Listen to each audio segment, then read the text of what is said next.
Hallelujah. Hallelujah. ಕರ್ತನಾಗುವಂತ ಯೇಸು ಕ್ರಿಸ್ತನ ನಾಮದಲ್ಲಿ ನಿಮ್ಮೆಲ್ಲರಿಗೂ ನನ್ನ ಹೃತ್ಪೂರ್ವಕವಾದ ವಂದನೆಯನ್ನು ತಿಳಿಸುತ್ತೇನೆ. கர்த்தராகிய இயேசு கிறிஸ்துவின் நாமத்தினாலே உள்ளத்தின் ஆழத்திலிருந்து உங்களுக்கு அனைவருக்கும் எங்கள் வாழ்த்துதலை தெரிவித்துக் கொள்கிறோம். ಎಲ್ಲರೂ ಕ್ಷೇಮವಾಗಿದ್ದೀರಾ? எல்லாம் சுகமா இருக்கீங்களா? ಸೌಖ್ಯವಾಗಿದ್ದೀರಾ? சௌக்கியமா இருக்கீங்களா? ಕರ್ತನು ನಿಮ್ಮನ್ನು ನಿಮ್ಮ ಕುಟುಂಬವನ್ನು ವಿಶೇಷವಾಗಿ ಆಶೀರ್ವದಿಸಿ ನಡೆಸಲಿ. கர்த்தர் உங்களையும் உங்கள் குடும்பங்களையும் விசேஷமாக ஆசீர்வதித்து நடத்துவாராக. ಹಲ್ಲೆಲೂಯಾ. ஹல்லேலூயா. ದೇವರ ಸನ್ನಿಧಾನದಲ್ಲಿ ಸೇರು ಬರುವುದು ನಿಶ್ಚಯವಾಗಿಯೂ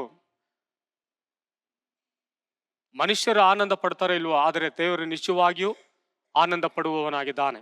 தேவனுடைய சமூகத்திலே கூடி வருவது ஒருவேளை மனுஷன் இஷ்டப்படாத ஆசைப்படாதபடி இருக்கும், ஆனாலும் கூட தேவன் அதை விரும்புகிற தேவனாய் இருக்கிறார். ಹಲ್ಲೆಲೂಯಾ. ஹல்லேலூயா. ದೇವರ ಸನ್ನಿಧಾನ ಅದು ಅಮೋಘವಾದದ್ದು, ಅದು ಶ್ರೇಷ್ಠವಾದದ್ದಾಗಿದೆ. தேவனுடைய சமூகம் அது விசேஷமானது, அது ஆசீர்வதிக்கப்படத்தக்கதானது. ಆ ಸನ್ನಿಧಾನ ಯಾವ ಮನುಷ್ಯನು ಬಯಸುತ್ತಾನೋ ನಿಶ್ಚಯವಾಗಿಯೂ ಆತನಿಂದ ಬರುವಂತ ಆಶೀರ್ವಾದ ಅದು ನಿಮ್ಮ ಕುಟುಂಬಗಳಿಗೂ ನಿಮ್ಮ ವೈಯಕ್ತಿಕವಾದ ಜೀವಿತಕ್ಕೂ ಅದು ನೇರವಾಗಿ ಸಂಪರ್ಕಿಸುವಂತದ್ದಾಗಿದೆ. தேவனுடைய சமூகத்தை விரும்புகிறதான ஒரு மனுஷனுக்கு வருகிறதான ஆசீர்வாதம் அவனையும் அவன் குடும்பத்தையும் விசேஷமாக ஆசீர்வதிக்கிறது. ಈ ಒಂದು ಬೆಳಗಿನ ಜಾವದಲ್ಲಿ ಪ್ರಪಂಚದಾದ್ಯಂತ ಈ ಒಂದು ಕ್ರಿಸ್ಮಸ್ ಎಲ್ಲಾ ಕಡೆಯಲ್ಲೂ ಕೂಡ ಸಂಭ್ರಮದಿಂದ, ಸಂತೋಷದಿಂದ, ಉಲ್ಲಾಸದಿಂದ கொண்டாடுತಾರೆ. விசேஷமாக உலகத்துல எங்கு பார்த்தாலும் இந்த கிறிஸ்மஸ் பண்டிகை நாட்களிலே விசேஷமாக கொண்டாடுகிறதான ஒரு தினங்களாய் காணப்படுகிறது. ಈ ದಿನದಲ್ಲೂ ಕೂಡ ನಮ್ಮ ಸಭೆಯಲ್ಲಿರುವಂತ ಅನೇಕರಿಗೆ ಈ ಒಂದು ಕ್ರಿಸ್ಮಸ್ ಹಬ್ಬ ಒಂದು ಸಂಭ್ರಮ, ಒಂದು ಸಂತೋಷ, ಒಂದು ಸಡಗರವನ್ನ ನಿಮ್ಮ ಕುಟುಂಬಕ್ಕೆ ಕರ್ತನಾಗುವಂತ ಯೇಸು ಕ್ರಿಸ್ತನು ಕೊಂಡು ತಂದಿದ್ದಾರೆ. இந்த நாளிலும் கூட இந்த சபையிலே அதை செய்து கொண்டிருக்கிறதான ஒவ்வொரு பிள்ளைகளுடைய வாழ்க்கையில கூட கர்த்தர் அந்த ஆசீர்வாதத்தை கொண்டு வருகிறவராய் இருக்கிறார். ಹಲ್ಲೆಲೂಯಾ. ஹல்லேலூயா. ಹಲ್ಲೆಲೂಯಾ. ஹல்லேலூயா. ಈ ಒಂದು ಸಮಯದಲ್ಲಿ ಸತ್ಯವೇದದಿಂದ ಒಂದು ವಾಕ್ಯವನ್ನು ಗಮನಿಸೋಣ. வேதத்திலிருந்து ஒரு வசனத்தை பார்ப்போம். ಯೋಹಾನ ಬರೆದ ಸುವಾರ್ತೆ 1ನೇ ಅಧ್ಯಾಯ 41-42ನೇ ವಾಕ್ಯದಲ್ಲಿ ಈ ರೀತಿಯಾಗಿ ಬರೆಯಲ್ಪಟ್ಟಿದೆ. ಇವನು ಮೊದಲು ತನ್ನ ಅಣ್ಣನಾದ ಸೀಮೋನನನ್ನು ಕಂಡುಕೊಂಡು ಅವನಿಗೆ ಮೆಸ್ಸಿಯನು ನಮಗೆ ಸಿಕ್ಕಿದನು ಎಂದು ಹೇಳಿ ಅವನನ್ನು ಯೇಸುವಿನ ಬಳಿಗೆ ಕರೆಕೊಂಡು ಬಂದನು. ಮೆಸ್ಸಿಯನು ಅಂದರೆ ಕ್ರಿಸ್ತನು. ಯೇಸು ಅವನನ್ನು ನೋಡಿ, ನೀನು ಯೋಹಾನನ ಮಗನಾದ ಸೀಮೋನನು, ಇನ್ನು ಮೇಲೆ ಕೇಫನೆನಿಸಿಕೊಳ್ಳುವಿ ಅಂದನು. ಕೇಫನು ಅಂದರೆ ಪೇತ್ರನು ಎಂದು ಅರ್ಥ. அவன் முதலாவது தன் சகோதரனாகிய சீமோனை கண்டு மேசியாவை கண்டோம் என்று சொன்னான். மேசியா என்பதற்கு கிறிஸ்து என்று அர்த்தமாம். பின்பு அவனை இயேசுவினிடத்தில் கூட்டிக் கொண்டு வந்தான். இயேசு அவனை பார்த்து, நீ யோனாவின் மகனாகிய சீமோன், நீ கேபா எனப்படுவாய் என்றார். கேபா என்பதற்கு பேதுரு என்று அர்த்தமாம். ಹಲ್ಲೆಲೂಯಾ. ஹல்லேலூயா. ಜನರ ರಕ್ಷಣೆಗಾಗಿ ಬಂದಂತ ಮೆಸ್ಸಿಯನು மக்களை ரட்சிப்பதற்காக வந்ததான ஒரு மெஸ்ஸியா ಎಂಬ ಶೀರ್ಷಿಕೆಯ ಮೇಲೆ ಈ ಒಂದು ವಾಕ್ಯವನ್ನು ನಾವು ಧ್ಯಾನಿಸೋಣ. இந்த தலைப்பின் மூலமாக இந்த வசனங்களை நாம் தியானிப்போம். ನಾವೆಲ್ಲರೂ ಕಣ್ಣುಗಳನ್ನು ಮುಚ್ಚಿ ಬೆಳಗಿನ ಜಾವದಲ್ಲಿ இந்த காலை வேளையில நம் கண்களை மூடின வண்ணமாக ನಮ್ಮನ್ನು ನಾವೇ ದೇವರಿಗೆ ಸಂಪೂರ್ಣವಾಗಿ ಸಮರ್ಪಿಸಿಕೊಳ್ಳೋಣ. நம்மை நாமே தேவனுக்கு சமர்ப்பித்து கொடுப்போம். ಎಲ್ಲರೂ ಹೃದಯದ ಅಂತರಾಳದಿಂದ ಯೇಸುವನ್ನು ನೋಡಿ ನಾವು ಮಹಿಮೆ ಪಡಿಸೋಣ. எல்லாரும் உள்ளத்தின் ஆழத்திலிருந்து தேவனை பார்த்து ಆ மகிமைப்படுத்துவோம். ಮೆಸ್ಸಿಯನು அந்த மெஸ்ஸியா ನಮಗೋಸ್ಕರ ಈ ಲೋಕದಲ್ಲಿ ಜನಿಸಿ ಬಂದಿದ್ದಾನೆ. நமக்காக அந்த மெஸ்ஸியா அந்த உலகத்திலே பிறந்து வந்திருக்கிறார். ಈ ಒಂದು ಸಮಯದಲ್ಲಿ ಆ ಮೆಸ್ಸಿಯನ್ನು ನಮಗಾಗಿ ಬಂದಂತ ಮೆಸ್ಸಿಯನನ್ನು ನೋಡಿ ದೇವರ ಸಮ್ಮುಖದಲ್ಲಿ ನಮ್ಮನ್ನು ನಾವೇ ಸಮರ್ಪಿಸಿಕೊಡೋಣ. நமக்காக வந்ததான அந்த மெஸ்ஸியாவை பார்த்து நம்மை நாமே தாழ்த்தி அவரை மகிமைப்படுத்துவோம். ಪರಿಶುದ್ಧವಾದ ದೇವನೇ, ನಿಮಗೆ ಸ್ತೋತ್ರವಾಗಲಿ ಸ್ವಾಮಿ. ಈ ಬೆಳಗಿನ ಜಾವದಲ್ಲಿ ನೀವು ನಮ್ಮೊಂದಿಗೆ ಮಾತನಾಡಬೇಕಾಗಿ ಪ್ರಾರ್ಥನೆ ಮಾಡ್ತಾನೆ ರಾಜ.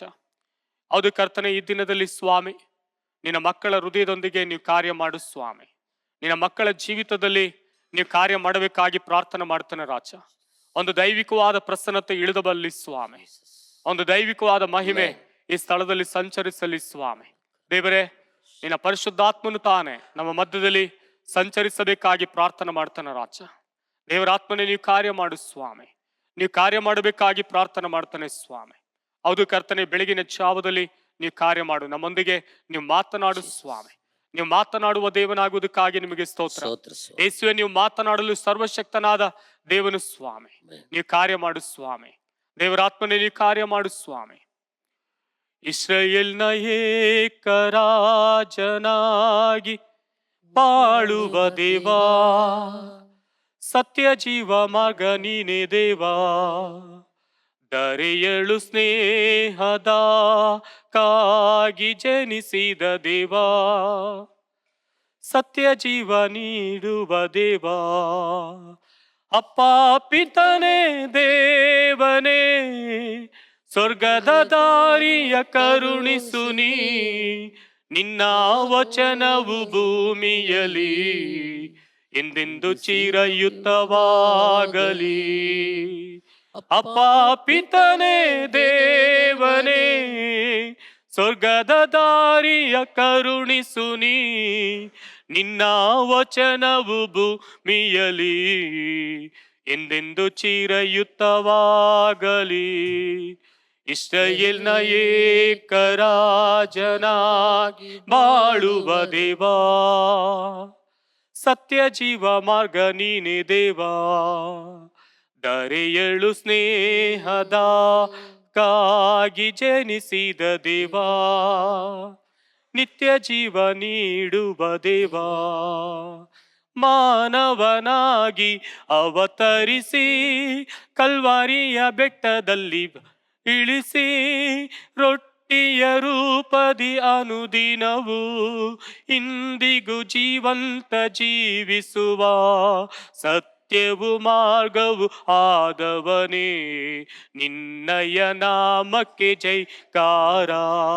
ಮಾನವನಾಗಿ ಅವತರಿಸಿ ಕಲ್ವಾರಿಯ ಬೆಟ್ಟದಲ್ಲಿ ಬಲಿ ಅರ್ಪಿಸಿ, ರೊಟ್ಟಿಯ ರೂಪದಿ ಅನುದಿನವು ಇಂದಿಗೂ ಜೀವಂತ ಜೀವಿಸುವ ಸತ್ಯವು ಮಾರ್ಗವು ಆದವನೇ, ನಿನ್ನಯ ನಾಮಕ್ಕೆ ಜೈಕಾರ.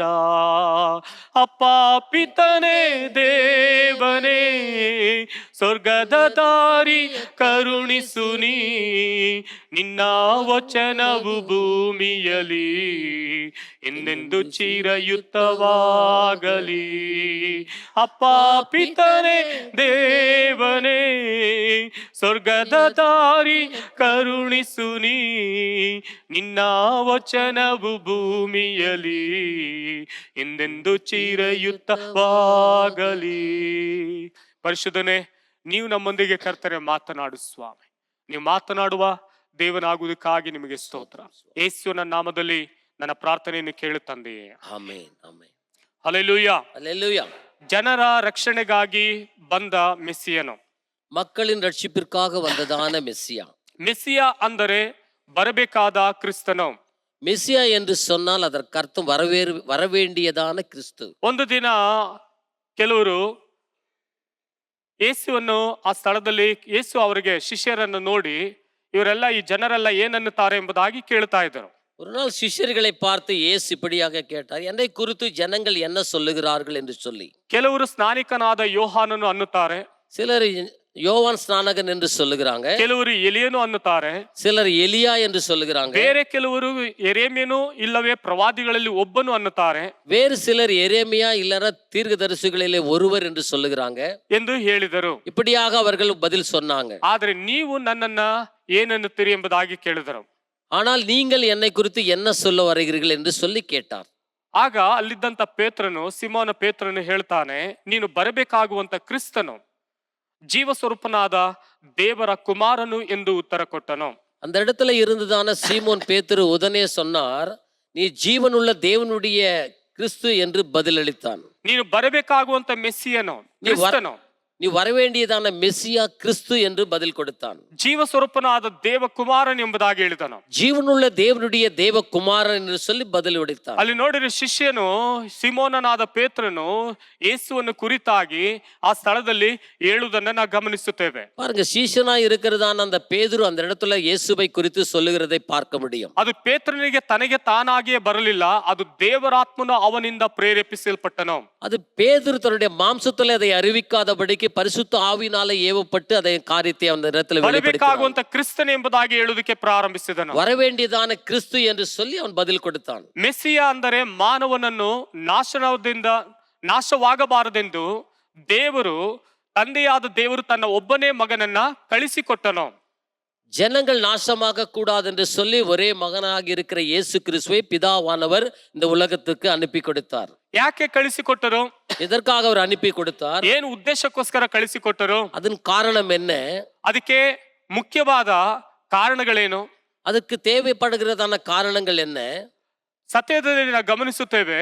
ಯೆಶಾಯನ ಪ್ರವಾದನೆ ಗ್ರಂಥ 53:5ನೇ ವಾಕ್ಯ ಬಹಳ ಸುಂದರವಾಗಿ ಹೇಳುತ್ತದೆ, ನಮ್ಮ ದ್ರೋಹಗಳ ದೆಸೆಯಿಂದ ಅವನಿಗೆ ಗಾಯವಾಯಿತು, ನಮ್ಮ ಅಪರಾಧಗಳ ನಿಮಿತ್ತ ಅವನು ಜಜ್ಜಲ್ಪಟ್ಟನು, ನಮಗೆ ಸುಕ್ಷೇಮವನ್ನು ಉಂಟು ಮಾಡುವ ದಂಡನೆಯು ಅನುಭವಿಸಿದನು, ಅವನ ಬಾಸುಂಡೆಗಳಿಂದ ನಮಗೆ ಗುಣವಾಯಿತು. ಯೆಶಾಯ 53:5ನೇ ವಾಕ್ಯದಲ್ಲಿ ಈ ಮೆಸ್ಸಿಯನು ಯಾರೆಂದರೆ ನಮ್ಮನ್ನು ಗುಣಪಡಿಸುವುದಕ್ಕಾಗಿ ಬಂದಂತ ಮೆಸ್ಸಿಯನಾಗಿದ್ದಾನೆ.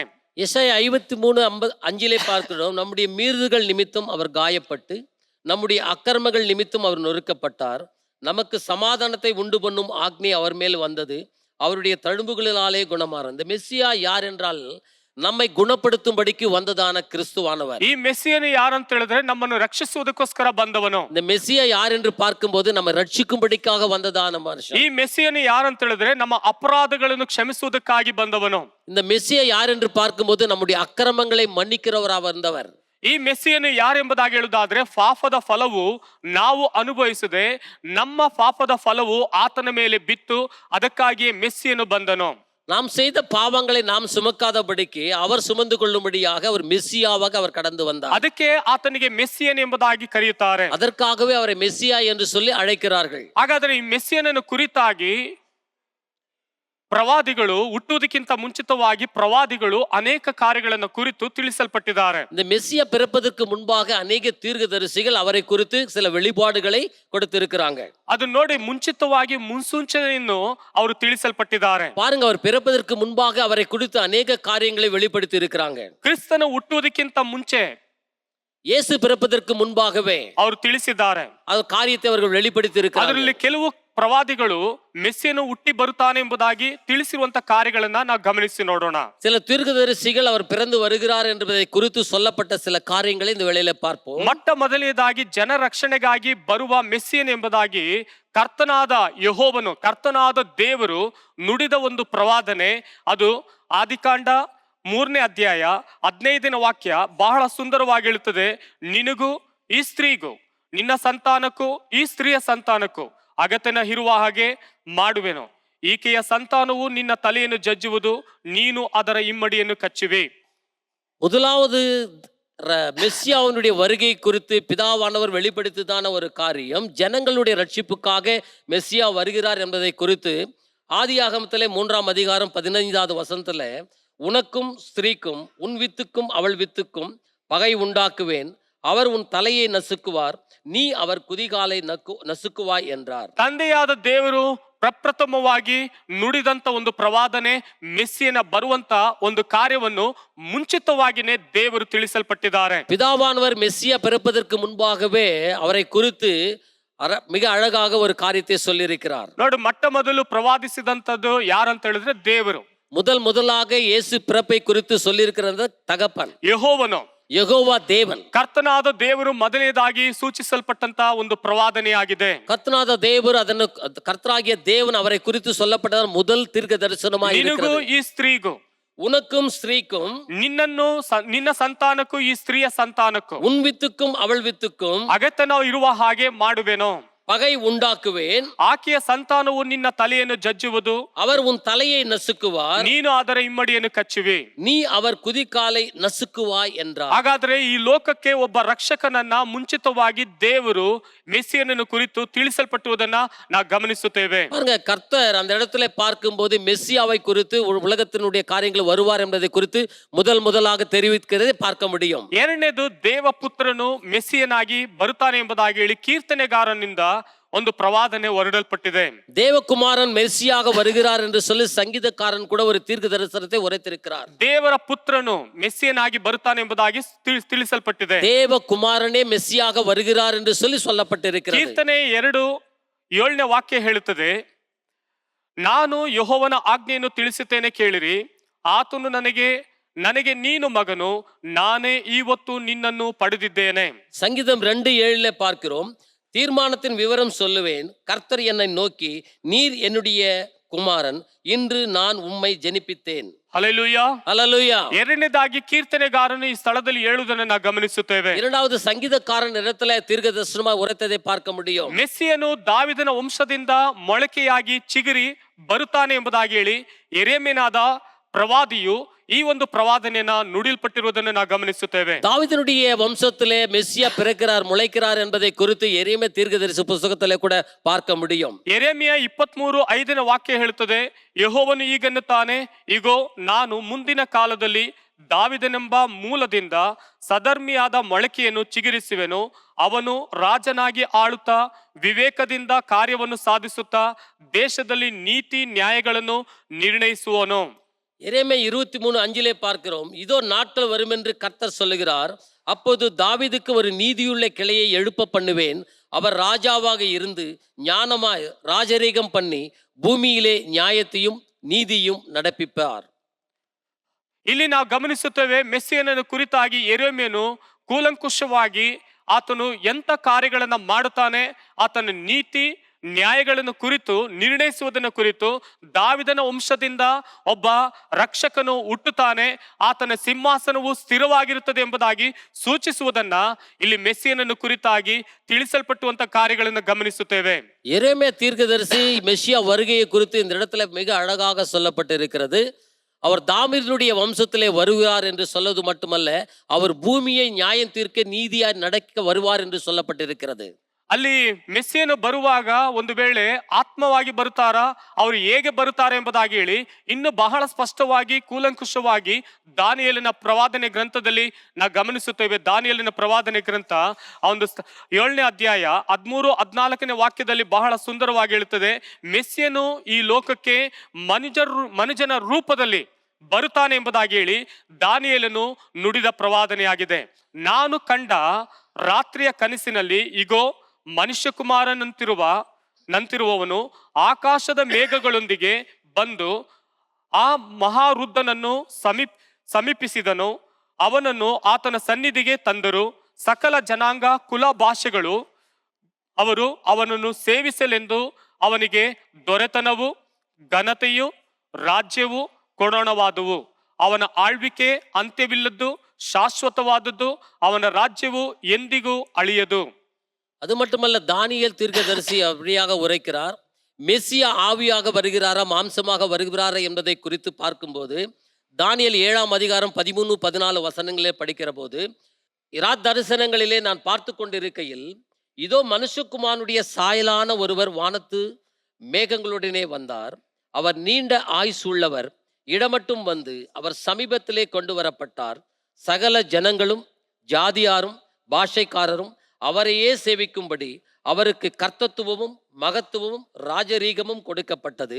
அவருடைய கர்த்தத்துவம் நீங்காத நித்திய கர்த்தத்துவமும் அவருடைய ராஜ்யம் அழியாததுமாயிருக்கும். ಹಲ್ಲೆಲೂಯಾ. ஹல்லேலூயா. ಆತನ ರಾಜ್ಯಕ್ಕೆ ಅಂತ್ಯವೇ ಇಲ್ಲ.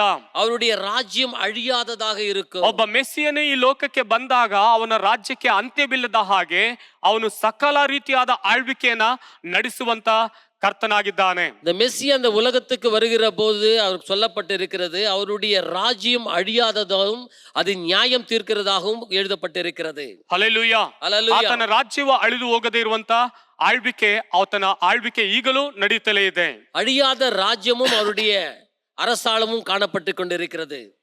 ಹಾಗಾದ್ರೆ ಯಾರಿಂದ ಆತನು ಹುಟ್ಟಿ ಬರುತ್ತಾನೆ ಎಂಬುದಾಗಿ ಪ್ರವಾದನೆ ಬಹಳ ಸ್ಪಷ್ಟವಾಗಿ ಹೇಳಲ್ಪಟ್ಟಿದೆ. ಒಂದು ಕನ್ನಿಕೆಯಲ್ಲಿ ಮೆಸ್ಸಿಯನು ಜನಿಸಿ ಬರುತ್ತಾನೆ ಎಂಬುದಾಗಿ ಹೇಳಿ ಯೆಶಾಯ ಪ್ರವಾದಿ 7ನೇ ಅಧ್ಯಾಯ 14ನೇ ವಾಕ್ಯದಲ್ಲಿ ನಾವು ಓದುತ್ತೇವೆ. அப்படியானால் எப்படி அவர் பிறந்து வருகிறார் என்று சொல்லப்பட்டிருக்கிறது? ஒரு கன்னிகை மூலமாக ಯೆಶಾಯ 14 அவர் சொல்லப்பட்டிருக்கிறது. ಯೆಶಾಯ 7:14 ಓದುತ್ತೇವೆ, ಇದರಿಂದ ಕರ್ತನು ತಾನೇ ನಿಮಗೊಂದು ಗುರುತನ್ನು ಕೊಡುವನು. ಇಗೋ ಒಬ್ಬ ಕನ್ನಿಕೆಯು ಗರ್ಭಿಣಿಯಾಗಿ ಮಗನನ್ನು ಹಡೆದು ಅವನಿಗೆ ಇಮ್ಮಾನುವೇಲ್ ಎಂದು ಹೆಸರಿಡುವಳು. ಯೆಶಾಯ 7:14 எழுதப்பட்டிருக்கிறது, ஆதலால் ஆண்டவர் தாமே உங்களுக்கு ஒரு அடையாளத்தை கொடுப்பார். இதோ ஒரு கன்னிகை கர்ப்பவதியாகி ஒரு குமாரனை பெறுவாள், அவருக்கு ಇಮ್ಮಾನುವೇಲ್ என்று பெயரிடுவாள். ಹಲ್ಲೆಲೂಯಾ. ஹல்லேலூயா. ಒಂದು ಕನ್ನಿಕೆಯಲ್ಲಿ ಒಂದು ದೇವಕುಮಾರನು ಮೆಸ್ಸಿಯನು ಜನಿಸಿ ಬರುತ್ತಾನೆ ಎಂಬುದಾಗಿ ಹೇಳಿ ಪ್ರವಾದಿ ಅದು ಸುಮಾರು 700 ವರ್ಷಗಳ ಹಿಂದೆ, ಕ್ರಿಸ್ತ ಪೂರ್ವ 700 ವರ್ಷಗಳ ಹಿಂದೆ ನುಡಿಯಲ್ಪಟ್ಟಂತ ಒಂದು ಕಾರ್ಯವಾಗಿದೆ.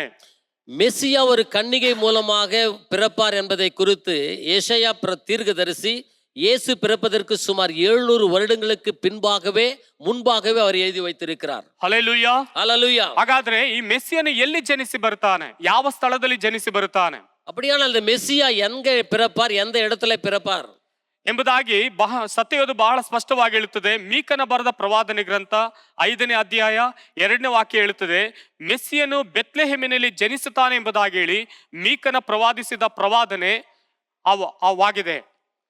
மீகா தீர்க்கதரிசனம் மிக அழகாக சொல்லப்பட்டிருக்கிறது. பெத்லெகேம் என்பதான ஒரு ஊரிலே அவர் பிறப்பார் என்று சொல்லி எழுதப்பட்டிருக்கிறது. ಎಫ್ರಾತದ ಬೆತ್ಲೆಹೇಮೆ, ನೀನು ಯೆಹೂದದ ಗ್ರಾಮಗಳಲ್ಲಿ ಚಿಕ್ಕದಾಗಿದ್ದರೂ ಇಸ್ರಾಯೇಲನ್ನು ಆಳತಕ್ಕವನು ನಿನ್ನೊಳಗಿಂದ ನನಗಾಗಿ ಹೊರಡೋಣದ ಮೂಲವು ಪುರಾತನವೂ ಅನಾದಿಯೂ ಆದದ್ದು.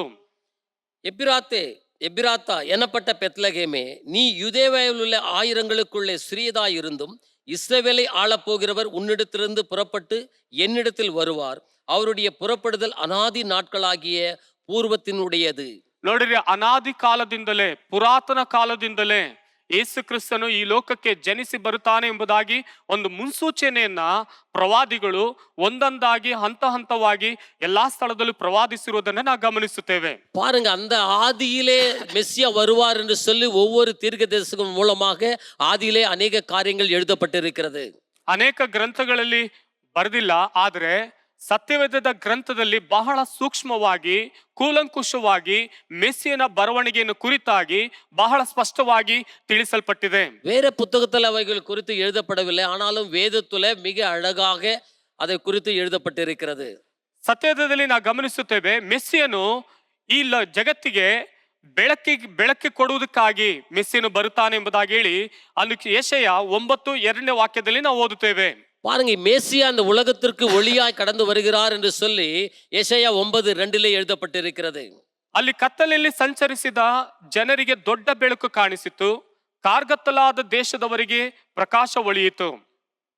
இருளில் நடக்கிற ஜனங்கள் பெரிய வெளிச்சத்தை கண்டார்கள், மரண இருளின் தேசத்தில் குடியிருக்கிறவர்கள் மேல் வெளிச்சம் பிரகாசித்தது. ಆ ಒಂದು ಅಧ್ಯಾಯವನ್ನು ಸಂಪೂರ್ಣವಾಗಿ ನೀವು ಓದುವಾಗ ಕಾರ್ಗತ್ತಲಲ್ಲಿದ್ದಂಥ ಜನರಿಗೆ ಒಂದು ಬೆಳಕನ್ನು ಕೊಡುವುದಕ್ಕಾಗಿ ಮೆಸ್ಸಿಯನು ಬರುತ್ತಾನೆ ಎಂಬುದಾಗಿ ಹೇಳಿ ಯೆಶಾಯ ಪ್ರವಾದಿ ಮುಂಚಿತವಾಗಿನೇ ಆ ಸ್ಥಳದಲ್ಲಿ ತಿಳಿಸಲ್ಪಟ್ಟಿರುವುದನ್ನ ನಾವು ಗಮನಿಸುತ್ತೇವೆ. அந்த அத்தியாயத்தை முழுமையாக படிக்கிற போது இருளில் இருந்த ஜனங்களுக்கும் தேசத்திற்கும் ஒளியாக மெசியா வருவார் என்று சொல்லி எழுதப்பட்டிருக்கிறது. ಅವರ ಕಷ್ಟಗಳನ್ನ, ಅವರ ಕತ್ತಲೆಯಲ್ಲಿದ್ದಂಥ ಜೀವಿತವನ್ನ ಮಾರ್ಪಡಿಸುವುದಕ್ಕಾಗಿ ಒಬ್ಬ ಮೆಸ್ಸಿಯನು ಈ ಜಗತ್ತಿಗೆ ಬೆಳಕನ್ನು ಕೊಡುವುದಕ್ಕಾಗಿ ಬರುತ್ತಾನೆ ಎಂಬುದಾಗಿ ತಿಳಿಸಲ್ಪಟ್ಟಿದೆ. இருளில் வாழ்ந்த ஜனங்களுக்கு வெளிச்சமாகவும் அவர் கஷ்டங்களை நீக்கி போடும்படியாகவும் மெசியா கடந்து வருவார் என்று சொல்லி எழுதப்பட்டிருக்கிறது. ಹಲ್ಲೆಲೂಯಾ, ஹல்லேலூயா. ಅದೇ ರೀತಿಯಾಗಿ ಆ ಮೆಸ್ಸಿಯನು ಎಂತವನಾಗಿದ್ದಾನೆ, ಅವನಿಗೆ ಏನೇನು ಅಧಿಕಾರ ಕೊಡಲ್ಪಟ್ಟಿದೆ, ಅವನಿಗೆ ಯಾವ್ಯಾವ ರೀತಿಯಾದ ಹೆಸರುಗಳು ಕೊಡಲ್ಪಟ್ಟಿದೆ ಎಂಬುದಾಗಿ ಯೆಶಾಯನ ಪ್ರವಾದನೆ ಗ್ರಂಥ 9ನೇ ಅಧ್ಯಾಯ 6-7ನೇ ವಾಕ್ಯದಲ್ಲಿ ಓದುತ್ತೇವೆ. அந்த மெசியா வருகிறார், அவர் எப்படிப்பட்டவர், அந்த உலகத்தில் அவர் எப்படி காரியங்களை செய்வார், அவருக்கு கொடுக்கப்பட்ட அதிகாரங்கள் என்ன என்பதை குறித்து ಯೆಶಾಯ 9:6-7 ವಚನங்களிலே பார்க்க முடியும். ಒಂದು ಮಗು ನಮಗಾಗಿ ಹುಟ್ಟಿದೆಯಷ್ಟೇ, ವರದ ಮಗನು ನಮಗೆ ದೊರೆತನು, ಆಡಳಿತವು ಅವನ ಬಾಹುವಿನ ಮೇಲಿರುವುದು, ಅದ್ಭುತ ಸ್ವರೂಪನು, ಆಲೋಚನಕರ್ತನು, ಪರಾಕ್ರಮಿಯಾದ ದೇವರು, ನಿತ್ಯನಾದ ತಂದೆ, ಸಮಾಧಾನದ ಪ್ರಭು ಎಂಬುದು ಅವನ ಹೆಸರು. ಅವನ ಮುಖಾಂತರ ದಾವಿದನ ಸಿಂಹಾಸನದ ಆಡಳಿತವು ಅಭಿವೃದ್ಧಿಯಾಗುವುದು, ದಾವಿದನ ರಾಜ್ಯದಲ್ಲಿ ನಿತ್ಯವೂ ಸಮಾಧಾನವಿರುವುದು, ಆ ರಾಜ್ಯವು ಇಂದಿನಿಂದ ಯಾವಾಗಲೂ ನೀತಿ ನ್ಯಾಯಗಳ ಮೂಲಕ ಸ್ಥಾಪಿತವಾಗಿ ಸ್ಥಿರಗೊಳ್ಳುವುದು. ಸೈನಾಧೀಶ್ವರನಾದ ಯೆಹೋವನ ಅನುಗ್ರಹವು ಇದನ್ನು ನೆರವೇರಿಸುವುದು.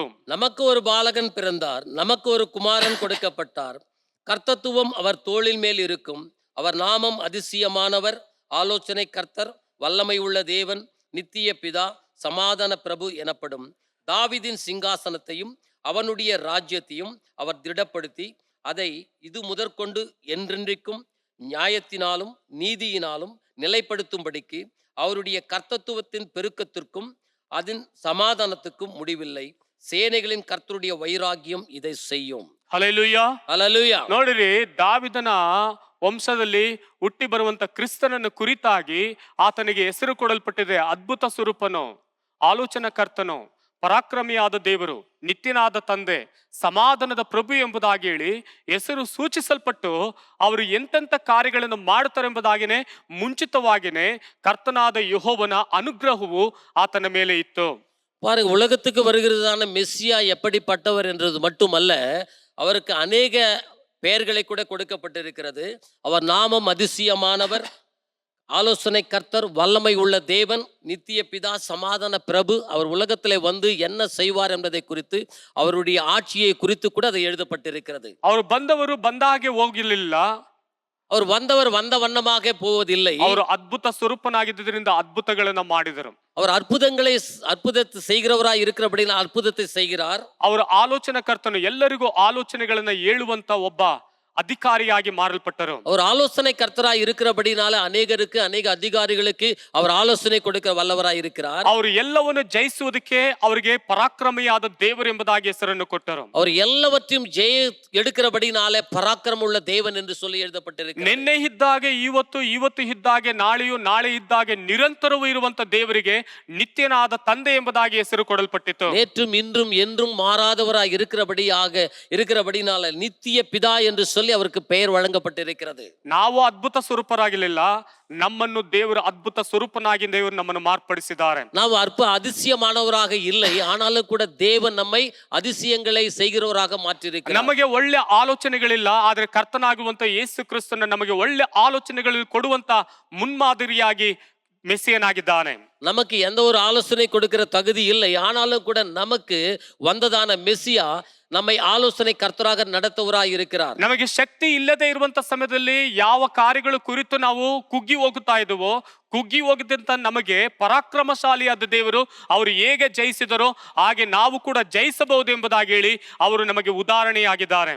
நாம் பலம் இல்லை, பலனற்றவர்களாக இருக்கிறபோது பராக்கிரம் உள்ளதான தேவன் நம்மை பலப்படுத்தி அதில் ஜெயம் எடுக்க நமக்கு உதவி செய்கிறார். ನೋಡಿ, ನಿತ್ಯನಾದ ತಂದೆ ಆತನು ಯಾವಾಗಲೂ ಸದಾಕಾಲ ನಾವು ಜೀವಿಸೋದಿಲ್ಲ ನಿತ್ಯವಾಗಿ, ಆದರೆ ಆತನು ನಿತ್ಯವಾಗಿ ಜೀವಿಸುವುದರಿಂದ ಆತನನ್ನು ಅಂಗೀಕರಿಸಿಕೊಂಡಂತ ಮಕ್ಕಳು ಕೂಡ ನಿತ್ಯವಾಗಿ ಜೀವಿಸುತ್ತಾರೆ ಎಂಬುದಾಗಿ ಹೇಳಿ ಅವರು ನಮಗೆ ತಿಳಿಸಲ್ಪಟ್ಟಿದ್ದಾರೆ. நாம் நித்தியமாக வாழ்வதில்லை, ஆனாலும் கூட நித்திய பிதாவாக இருக்கிறதான தேவன் நம்புகிறவர்களை அவர் நித்தியமாக வாழ வைக்கிறவராய் இருக்கிறார். ಕುಟುಂಬಗಳಲ್ಲಿ, ಸಮಾಜದಲ್ಲಿ, ಈ ಒಂದು ದೇಶದಲ್ಲಿ ಸಮಾಧಾನ ಇಲ್ಲದೆ ಇರುವಂತ ಸಮಯದಲ್ಲಿ ಆ ಸಮಾಧಾನವನ್ನು ಕೊಡುವುದಕ್ಕೋಸ್ಕರನೇ ಪ್ರಭು ಆಗಿರುವಂತ ಮೆಸ್ಸಿಯನು ಈ ಲೋಕಕ್ಕೆ ಬಂದನು.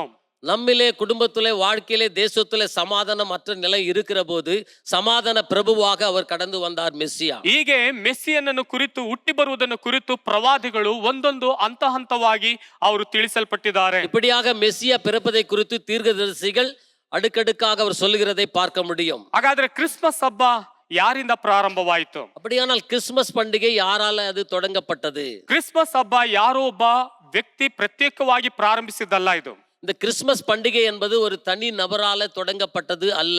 ಪ್ರಾರಂಭದ ಪ್ರಥಮ ಕ್ರೈಸ್ತ ಸಭೆ, ಇವು ಆದಿಕಾಲದ ಕ್ರೈಸ್ತರು ಯೇಸುವಿನ ಜನನವನ್ನು ಸಭೆಗಳಲ್ಲಿ ನೆನಪಿಸಿಕೊಳ್ಳುವಂತೆ ಕ್ರಮವಾಗಿ ಆಚರಣೆ ರೂಪಕ್ಕೆ ಪಡೆದಿತ್ತು.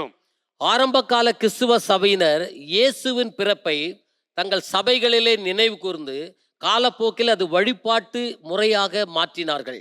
ಅಂದಿನ ಕ್ರೈಸ್ತರು ಯೇಸುವಿನ ಪುನರುತ್ಥಾನವನ್ನು, ಅಂದರೆ ಯೇಸು ಕ್ರಿಸ್ತನ ಈಸ್ಟರ್ ಹಬ್ಬವನ್ನ ಮಾತ್ರ ಆಚರಿಸುತ್ತಿದ್ದರು.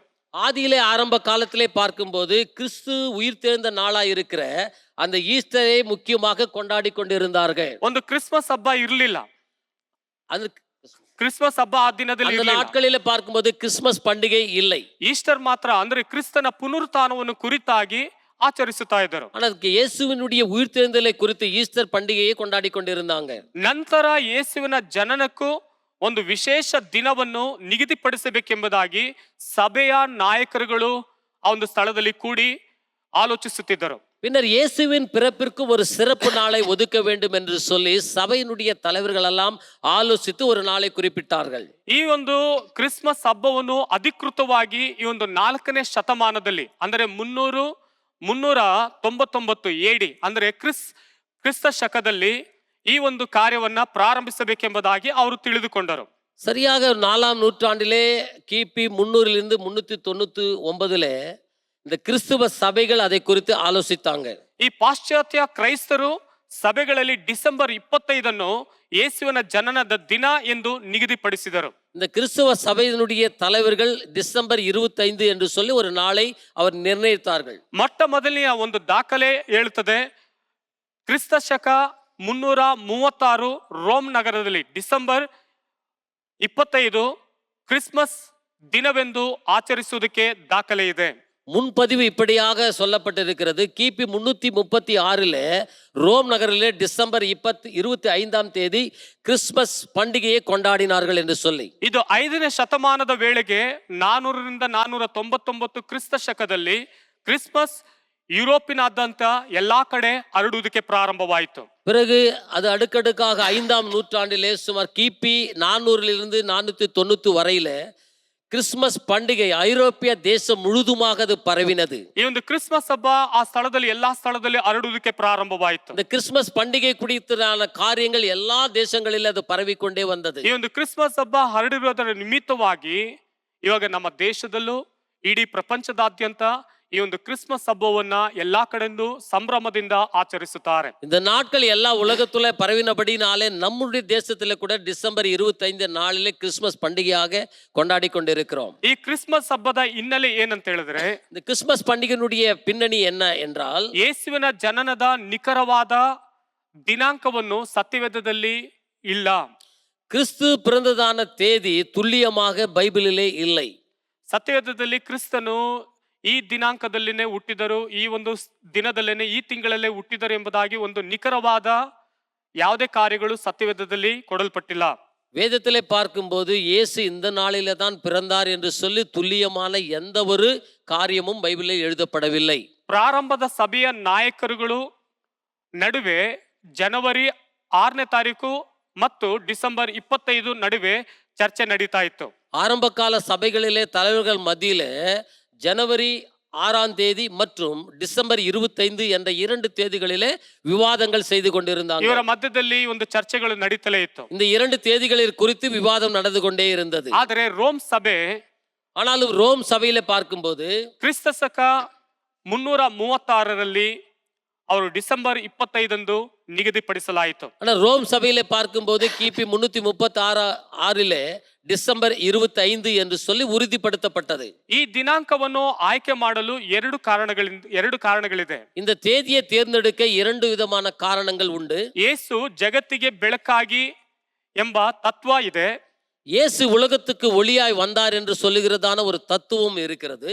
ಎರಡನೇದಾಗಿ ರೋಮ್ ಸಾಮ್ರಾಜ್ಯದಲ್ಲಿ ನಡೀತಿದ್ದ ಸೂರ್ಯನ ಹಬ್ಬ, ரோம் பேரரசிலே நடந்து கொண்டிருந்ததான சூரிய ஒளி பண்டிகை, ಅದು ಸೂರ್ಯನ ಹಬ್ಬವನ್ನು ಆಚರಿಸುತ್ತಿದ್ದರು. அந்த தேசத்துல பார்க்கும்போது சூரிய ஒளியை குறித்து ஒரு பண்டிகை செய்து கொண்டிருந்தாங்க. ಸೂರ್ಯನು ಬೆಳಕಾಗಿದ್ದಾನೆ, ಆ ಬೆಳಕನ್ನೇ ಅವರಿಗೆ ದೇವರಾಗಿ ಮಾರ್ಪಡಿಸಿಕೊಂಡಿದ್ದರು. சூரியனே அந்த தேசத்திற்கு வெளிச்சமா இருக்கிறார், அதை குறித்து அவர்கள் பண்டிகையாக கொண்டாடி ಆದರೆ கொண்டிருந்தார்கள். ಕ್ರೈಸ್ತ ಸಭೆಯವರು ஆனால் கிறிஸ்துவ சபையை சார்ந்தவர்கள் ಯೇಸುವಿನ ಜನನದ ಹಬ್ಬ ಎಂದು ಪರಿವರ್ತಿಸಿದರು. அந்த நாளை இயேசு பிறப்பின் நாள் என்று சொல்லி மாற்றினார்கள். ಇದರಿಂದ ಕ್ರಿಸ್ಮಸ್ ಜಗತ್ತಿನ ವ್ಯಾಪಕವಾಗಿ ಆಚರಿಸಲ್ಪಡುವ ಹಬ್ಬವಾಗಿದೆ. இதன் நிமித்தமாக கிறிஸ்துவனுடைய பிறப்பு கிறிஸ்மஸ் பண்டிகையாக உலகம் முழுதுமாக அது பரவி கொண்டாடப்பட்டு கொண்டிருக்கிறது. ಅಲ್ಲಿ ಪ್ರವಾದಿಗಳು ನುಡಿದಂತ ಕಾರ್ಯಗಳು, அந்த இடத்துல தீர்க்க தரிசிகள் உரைத்ததான காரியங்கள், ಹಾಗಾದ್ರೆ ಒಂದು ಕ್ರಿಸ್ಮಸ್ ಹಬ್ಬ ಪ್ರಾರಂಭವಾದಂತ ಕಾರ್ಯಗಳು, கிறிஸ்துவனுடைய சபை ஆரம்பிக்கப்பட்டதான காரியங்கள், ಈ ಕ್ರಿಸ್ಮಸ್ ಹಬ್ಬ ಆಚರಣೆ ಮಾಡುವಾಗ ಎಲ್ಲಾ ಸ್ಥಳದಲ್ಲಿ ಏನಾಗುತ್ತೆ, ಕ್ರಿಸ್ತನು ಜನಿಸಿದನು ಒಂದು ಶುಭ ವರ್ತಮಾನವನ್ನು ಕುರಿತು ಅನೇಕರು ತೆಗೆದುಕೊಂಡು ಹೋಗುವುದಕ್ಕೆ ಸಾಧ್ಯವಾಗಿತ್ತು. பாருங்க, கிறிஸ்து மேசியா பிறந்தார் என்று சொல்லி சபைகளிலே ಅನೇಕರಿಗೆ தெரிவிக்கப்பட்டு அதை எடுத்துக்கொண்டு போறாங்க. ಒಂದು ವೇಳೆ ಆ ಒಂದು ಕ್ರಿಸ್ಮಸ್ ಹಬ್ಬ ಆ ದಿನದಲ್ಲಿ ಆ ಒಂದು ಕಾರ್ಯಗಳು ತೆಗೆದುಕೊಂಡು ಬರಲಿಲ್ಲ ಅಂತ ಹೇಳಿದ್ರೆ, ಈ ದಿನದಲ್ಲಿ ಯಾವ ಸಭೆಗಳು ಕ್ರಿಸ್ಮಸ್ ಅನ್ನು ಕುರಿತಾಗಿ ಆಚರಿಸುತ್ತಾ ಇರಲಿಲ್ಲ. அந்த நாளிலே இயேசுவினுடைய பிறப்பை குறித்து நாளை அவர் நியமிக்காய் இல்லாவிட்டால் இந்த நாளிலே கூட இந்த பண்டிகை நடக்க இயலாது. ಈ ಒಂದು ಕ್ರಿಸ್ಮಸ್ ಹಬ್ಬದ ದಿನಗಳಲ್ಲಿ ಅನೇಕ ಅನ್ಯರು, ಬಡವರು, ದಿಕ್ಕಿಲ್ಲದೆ ಇರುವವರಂತವರು, ಅತಿಥಿಯಾಗಿ ಕೈ ಬಿಡಲ್ಪಟ್ಟಂತವರು, ಇವರೆಲ್ಲರಿಗೂ ಒಂದು ಶುಭ ವರ್ತಮಾನ ಸಾರುವುದಕ್ಕಾಗಿನೇ ಈ ಒಂದು ಕ್ರಿಸ್ಮಸ್ ಹಬ್ಬವನ್ನ ಆಚರಿಸುವುದಕ್ಕೆ ಪ್ರಾರಂಭಿಸಿದರು. ಅನೇಕ தள்ளல்பட்டவங்க, வேதனையோடு இருக்கிறவங்க, கைவிடல்பட்டவங்க, அவங்களுக்காக ஒரு நல்ல ஒரு சுவிசேஷத்தை அறிவிக்கும்படியாக இந்த நாளில இந்த கிறிஸ்மஸ் பண்டிகை நாட்களை கொண்டாடப்பட்டு கொண்டிருக்கிறது. ಸತ್ಯವೇದದಲ್ಲಿ ನಾವು ಗಮನಿಸುತ್ತೇವೆ, ಮೆಸ್ಸಿಯನು ಈ ಲೋಕಕ್ಕೆ ಬಂದಿದ್ದು ಮಾನವನ ಪಾಪದಿಂದ ಬಿಡಿಸಿ ರಕ್ಷಿಸುವುದಕ್ಕೋಸ್ಕರ. மெசியா அந்த உலகத்திற்கு வந்த காரணம் மனுஷனுடைய பாவத்திலிருந்து விடுதலையாக்கும்படிக்கு. ಮತ್ತಾಯನ ಬರೆದ ಸುವಾರ್ತೆ 1ನೇ ಅಧ್ಯಾಯ 21ನೇ ವಾಕ್ಯದಲ್ಲಿ ನಾವು ಓದುತ್ತೇವೆ, மத்தாயு ಆಕೆಯು ಒಬ್ಬ ಮಗನನ್ನು ಅಡಿವಳು, ನೀನು ಆತನಿಗೆ ಯೇಸು ಎಂದು ಹೆಸರಿಡಬೇಕು, ಯಾಕೆಂದರೆ ಆತನೇ ತನ್ನ ಜನರನ್ನು ಅವರ ಪಾಪಗಳಿಂದ ಬಿಡಿಸಿ ಕಾಯುವನು ಅಂದನು. அவள் ஒரு குமாரனை பெறுவாள், அவருக்கு இயேசு என்று பெயரிடுவாயாக, ஏனெனில் அவர் தமது ஜனங்களின் பாவங்களை நீக்கி அவர்களை ரட்சிப்பார் என்றான். ಈ ಲೋಕದ ಪಾಪವು ನಮ್ಮನ್ನು ದೇವರಿಂದ ದೂರ ಮಾಡುತ್ತಾ ಬಂತು. இந்த உலகத்தினுடைய பாவங்கள் நம்மையும் தேவனையும் பிரிக்கிறதா தூரப்படுத்துகிறதா இருக்கிறது. ಮನುಷ್ಯನು ಪಾಪದಲ್ಲಿ ಮುಳುಗಿ ಹೋಗಿದ್ದನು. மனுஷன் பாவத்துக்குள்ளாக முழுகி போயிருக்கிறான். ಅಂಧಕಾರವು ಮನುಷ್ಯನನ್ನು ಆಳುತ್ತಾ ಇತ್ತು. அந்த இடத்துல கார் இருள் மனுஷனை ஆளுகை செய்து கொண்டிருந்தது. ಪಾಪದ ಕತ್ತಲೆಯು ಮನುಷ್ಯನನ್ನು ಹಿಡಿದುಕೊಂಡಿತ್ತು.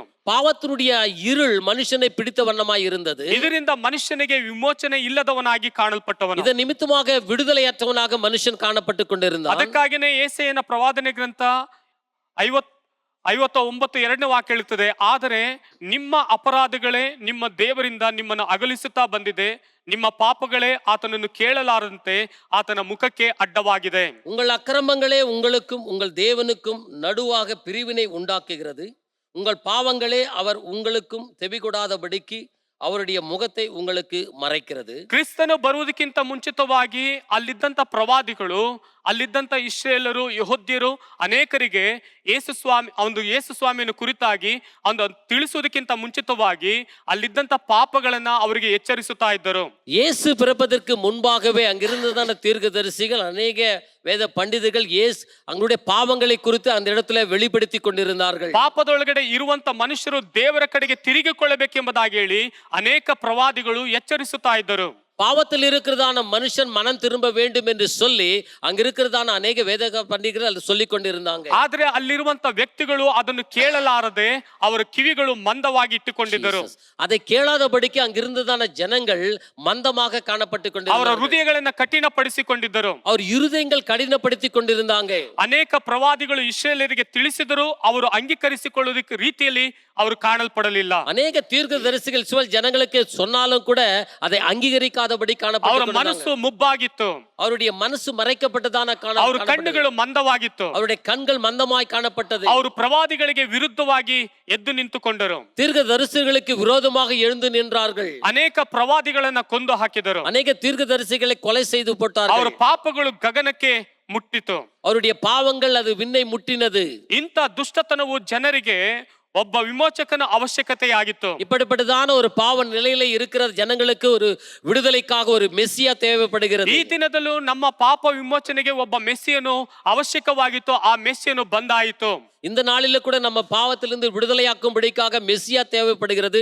ஆனாலும் கூட அந்த மெஸ்ஸியா வந்தாகி விட்டது. Hallelujah, hallelujah. ಆ ಮೆಸ್ಸಿಯನು ಬಂದು ನಮ್ಮ ಪಾಪಗಳನ್ನ ಪರಿಹರಿಸಿರುವುದರಿಂದಲೇ ನಾವೆಲ್ಲರೂ ಈ ಸ್ಥಳದಲ್ಲಿ ಕುಳಿತುಕೊಂಡು ಆತನನ್ನು ನಾವು ಆರಾಧಿಸುತ್ತಾ ಇದ್ದೇವೆ. அந்த மெஸ்ஸியா வந்து நம்ம பாவங்களை கழுவி நமக்கு விடுதலை கொடுத்தபடியினால அமர்ந்து இந்த நாளிலே நாங்கள் ஆராதித்து கொண்டிருக்கிறோம். ಪಾಪದಿಂದ ಬಿಡಿಸುವುದಕ್ಕೆ ಒಬ್ಬ ರಕ್ಷಕನು ಅವಶ್ಯಕವಾಗಿತ್ತು. பாவத்திலிருந்து விடுதலையாக்கும்படிக்கு ரட்சகர் நமக்கு தேவைப்பட்டார். ತಂದೆಯಾದ ದೇವರು ತನ್ನ ಒಬ್ಬನೇ ಮಗನನ್ನು ಕಳಿಸಿಕೊಟ್ಟನು. பிதாவானவர் தன்னுடைய ஒரே பேரான குமாரன் நமக்காக ಅನುಪಿ கொடுத்தார். ಅದಕ್ಕಾಗಿ ಸತ್ಯವೇದ ಹೇಳುತ್ತದೆ, ಯೋಹಾನ ಬರೆದ ಸುವಾರ್ತೆ 3:16ನೇ ವಾಕ್ಯದಲ್ಲಿ ಓದುತ್ತೇವೆ, ದೇವರು ಲೋಕದ ಮೇಲೆ ಎಷ್ಟೋ ಪ್ರೀತಿಯನ್ನು ಇಟ್ಟು ತನ್ನ ಒಬ್ಬನೇ ಮಗನನ್ನು ಕಳಿಸಿಕೊಟ್ಟನು. ಆತನು ನಂಬುವ ಒಬ್ಬನಾದರೂ ನಾಶವಾಗದೆ ಎಲ್ಲರೂ ನಿತ್ಯ ಜೀವವನ್ನು ಪಡೆಯಬೇಕೆಂದು ಆತನನ್ನು ಕೊಟ್ಟನು. ದೇವರು ತನ್ನ ಮಗನ ಮುಖಾಂತರ ಲೋಕಕ್ಕೆ ರಕ್ಷಣೆ ಆಗಬೇಕೆಂದು ಆತನನ್ನು ಕಳಿಸಿಕೊಟ್ಟನು. தேவன் நம்முடைய ஒரே பேரான குமாரனை விசுவாசிக்கிறவன் எவனோ அவன் கெட்டு போகாமல் நித்திய ஜீவனை அடையும்படிக்கு அவரை தந்தள்ளி இவ்வுலகத்தில் அன்பு கூர்ந்தார். ನೋಡಿರಿ, ತನ್ನ ಒಬ್ಬನೇ ಮಗನನ್ನ ಕಳಿಸಿಕೊಟ್ಟನು. பாருங்க, தன்னுடைய ஒரே பேரான குமாரனை அவர் அனுப்பி கொடுத்தார். ಸತ್ಯದಲ್ಲಿ ನಾವು ಗಮನಿಸುತ್ತೇವೆ. ಜಕಾಯನನ್ನ ಗಮನಿಸುವಾಗ வேதத்தில் ஜக்காயை குறித்து நாம் பார்க்க முடியும். ಜಕಾಯನು ಒಬ್ಬ ದುಷ್ಟನಾಗಿದ್ದನು. அவன் ஒரு துஷ்ட ஒரு மனுஷனாய் காணப்பட்டான். ಅವನು ಸುಂಕ ವಸೂಲಿ ಮಾಡುವಂತವನಾಗಿದ್ದನು. அவன் வரி வசூலிக்கிறதான ஒரு மனுஷனாய் காணப்பட்டான். ಅನೇಕರಿಂದ ಅವನು ಸುಂಕವನ್ನು ವಸೂಲಿ ಮಾಡ್ತಾ ಇದ್ದನು. ಅನೇಕರಿடத்திலே ಅವನು ವರಿ ವಸೂಲಿக்கிற ஒரு ಮನುಷ್ಯನಾಗಿ ಕಾಣಪಟ್ಟ. ಆದ್ರೆ ಅವನ ಜೀವಿತದಲ್ಲಿ ಒಂದು ದಿನ ಮೆಸ್ಸಿಯ ಯೇಸು ಕ್ರಿಸ್ತನು ಈ ಕಡೆ ಯೇಸು ಸ್ವಾಮಿ ಈ ಮಾರ್ಗವಾಗಿ ಹೋಗುತ್ತಾರೆ ಎಂಬುದಾಗಿ ಕೇಳಿದ ಕ್ಷಣದಲ್ಲೇ ಆತನು ಆಲದ ಮರವನ್ನು ಹತ್ತಿದನು. இந்த வழியாக இயேசு கிறிஸ்து கடந்து போகிறார் என்று சொன்னது உடனே அவன் அங்கிருத்துல ஒரு காட்டத்தி மரத்திலே ஏறினான். ಅವನ ಹೃದಯ ನೋಡಿ ಅಪೇಕ್ಷಿಸಿತು. அவரை குறித்து அவனுடைய இருதயம் பார்க்க ஆசைப்பட்டது. ಅವನು ಪಾಪದಲ್ಲಿ ಇದ್ದರೂ ಕೂಡ, அவன் பாவத்திலே வாழ்ந்தவனாய் இருந்தாலும் கூட, ಅನೇಕ ದ್ರೋಹಗಳನ್ನು ಮಾಡಿದ್ರು ಕೂಡ, அநேக துரோக காரியங்களை செய்தாலும் கூட, ಅನೇಕ ಜನರನ್ನು ವಂಚಿಸಿದರು ಕೂಡ, அநேக ஜனங்களை வஞ்சித்தவனாய் இருந்தாலும் ಅವನ கூட, ಹೃದಯದೊಳಗಡೆ ಒಂದು ಭಾವನೆ ಉಂಟಾಯಿತು. அவனுடைய இருதயத்திலே ஒரு பாவம் உண்டானது. ಯೇಸುವನ್ನು ಹೇಗಾದ್ರೂ ನೋಡಬೇಕೆಂಬಂತ ಅಪೇಕ್ಷೆ ಅವನಲ್ಲಿ ಉಂಟಾಯಿತು. இயேசுவை எப்படியாவது பார்க்க வேண்டும் என்றதான ஒரு ஆசை உண்டானது. ನೋಡಿದ್ರೆ ಜನರು ಗುಂಪು ಗುಂಪಾಗಿ ಎಲ್ಲರೂ ಬರ್ತಲೇ ಇದ್ದಾರೆ. ஜனங்கள் வெகு கூட்டமாக வந்து கொண்டிருக்கிறாங்க. ಆದ್ರೆ ಯೇಸು ನೇರವಾಗಿ ಆಲದ ಮರ ಹತ್ರ ಹೋದರು. பாருங்க, இயேசு அந்த இடத்துல காட்டத்தி மரத்துல கடந்து போனார். ಅಲ್ಲಿ ಆಲದ ಮರದ ಹತ್ರ ಹೋಗಿ ಜಕಾಯನೇ ಇಳಿದು ಬಾ, ಇವತ್ತು ನಾನು ನಿನ್ನ ಮನೆಯಲ್ಲಿ ಇಳಿದುಕೊಳ್ಳುತ್ತೇನೆ ಎಂಬುದಾಗಿ ಹೇಳಿದರು. அந்த மரத்திடத்துல போய் சகைவை இறங்கி வா, உன்னுடைய வீட்டுக்கு நான் கடந்து வருகிறேன் என்று சொன்னார். ನೋಡ್ರಿ, ಅವನಿಗೆ ಹೃದಯದಲ್ಲಿ ಒಂದು ಸಂತೋಷ ಉಂಟಾಯಿತು. அவனுடைய உள்ளத்துல ஒரு பெரிய சந்தோஷம் உண்டானது. ಆದ್ರೆ ಅಲ್ಲಿರುವಂತ ಜನರೆಲ್ಲ ಒಬ್ಬೊಬ್ಬರು ಒಂದೊಂದು ರೀತಿಯಾಗಿ ಮಾತನಾಡುವುದಕ್ಕೆ ಪ್ರಾರಂಭಿಸಿದರು. ஆனால் அங்க இருக்கிற ஜனங்கள் ஒவ்வொருவரும் ஒவ்வொரு விதமாக பேசினாங்க. ಒಬ್ಬ ಪಾಪಿಷ್ಟನ ಮನೆಗೆ ಹೋಗ್ತಾ ಇದ್ದಾನಲ್ಲ, இவர் பாருங்க, ஒரு பாவியான மனுஷன் வீட்டுக்கு கடந்து போறாரு. ಇಂಥ ನೀಚನ ಮನೆಗೆ ಹೋಗ್ತಾ ಇದ್ದಾರಲ್ಲ, இப்படியாக பாவம் செய்கிற மனுஷனுடைய வீட்டுக்கு கடந்து ಅನೇಕ போறாரு. ಜನರನ್ನು ಹಾಳು ಮಾಡಿದಂತ ವ್ಯಕ್ತಿಯ ಮನೆಗೆ ಹೋಗ್ತಾ ಇದ್ದಾರಲ್ಲ, அநேக மனிதர்களை பாழாக்கின மனுஷனுடைய வீட்டுக்கு கடந்து போறாரே ಅಲ್ವಾ? ಒಬ್ಬೊಬ್ಬರು ಒಂದೊಂದು ರೀತಿಯಾಗಿ ಮಾತನಾಡಿರ್ತಾರೆ. அங்கிருந்தவர்கள் ஒவ்வொரு விதமாக பேசியிருக்க கூடும். ಯೇಸು ಅವರ ಮಾತಿಗೆ ಲಕ್ಷ್ಯ ಕೊಡದ ಹಾಗೆ, ಒಬ್ಬನನ್ನು ರಕ್ಷಿಸುವುದಕ್ಕಾಗಿ, ಒಬ್ಬನಿಗೆ ಸಮಾಧಾನ ಕೊಡುವುದಕ್ಕಾಗಿ, ಒಬ್ಬನಿಗೆ ಅದ್ಭುತ ಮಾಡುವುದಕ್ಕಾಗಿ ಆತನ ಮನೆಗೆ ಪ್ರವೇಶಿಸಿದ. பாருங்க, இயேசு அந்த வார்த்தைகளுக்கு செவி கொடுக்காதபடிக்கு பாவத்தில் இருந்த அந்த மனுஷனுக்கு ரட்சிக்கும்படியாக,